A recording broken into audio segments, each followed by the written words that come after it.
Thank you, Senator Kane. Senator Budd, please. Thank you, Chairman. General, thanks for being here. I enjoyed our conversation in my office last week. I also want to thank your family for being here and for your time in North Carolina as well. You know, in our discussion, we talked about an issue that's top of mind, I'm sure, for you and for many of us as Americans, and that's the rising threat of China.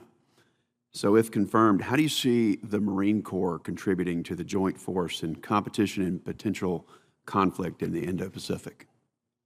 Senator, concur with you, and of course, as does our national defense strategy, that China is the pacing challenge. The Marine Corps keeps a Marine Expeditionary Force forward in the Pacific. On any given day, there's 27,000 Marines roughly west of the international date line, several thousand more in Hawaii ready to go. And of course, our forces in California are poised and focused on the Indo-Pacific as is required. The Marine Corps, as an expeditionary crisis response force, is first to fight, and we must stay forward. We call it stand-in forces, but those Marines are already forward. We just have to ensure that they're best armed, best equipped, best trained and organized to be able to deter and change the trajectory of an adversary action before it becomes a full-blown crisis. That's who we are, what we do, and being forward with our allies and partners has immeasurable value. My time in the Pacific, and I assume my son's time in the Pacific for him, taught me that. Thank you.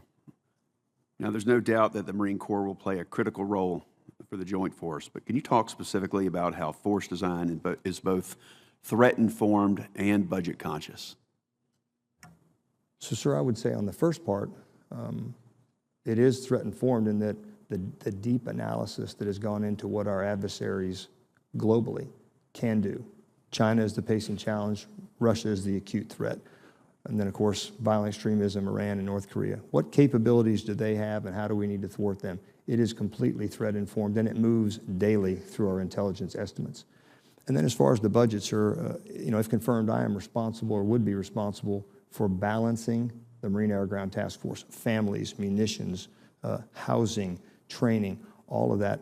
But force design was not a budgetarily driven process. It was what do we need and what things are less important in the fight that we think is coming. So let's focus on the things that are most important. And as you know, sir, we've done some self-funding to be good stewards of the tax money, but that funding, self-funding, we've maxed that out, if you will, and we will seek support, and if confirmed, I'll seek support where required, and I'll never be shy about telling you what our young Marines need to have an unfair fight in the Pacific or globally. Thank you for that. Since both of us have family members serving as Marines, I was glad to hear you say that you don't ever want them in a fair fight. It seems like force design is intended to make sure any future fight is definitely in our favor. Now, that being said, there's still considerable criticism of the Marine Corps modernization efforts. One of the things that stuck from our conversation is that you said it's not about being right, it's about winning. So I agree with you, and I'm hoping you'll commit to continue rapid and smart and intelligent experimentation and reversing course when something doesn't work. General, will you commit to that? Senator, absolutely. When that data becomes available, as we have done and made modifications, because as I said, sir, I'm committed to that because I want to win. So one of the other issues that will be critical to any future fight in the Indo-Pacific is the need to work with our allies and with our partners. You alluded to that earlier, but how is the Marine Corps currently partnering and training with allies in the region, and where and how can we be doing more or better as a partner? Senator, your Marines in the Pacific and globally. We're in Honduras. We're working in parts of Africa. We're in Djibouti.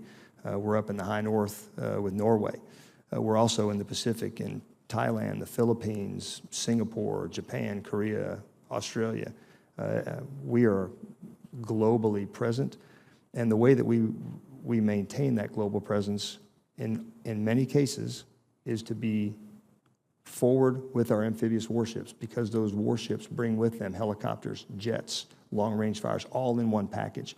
And often, when those exercises begin and end on certain days, you can't afford to have 7 different methods to have pieces arrive, piece parts. We have to show up as a Marine Air Ground Task Force. So I think your support for those amphibious warships is vital, and if confirmed, I'll continue to work to earn that support. Thank you, General, and thank your family as well. I yield back, Chairman. Thank you, Senator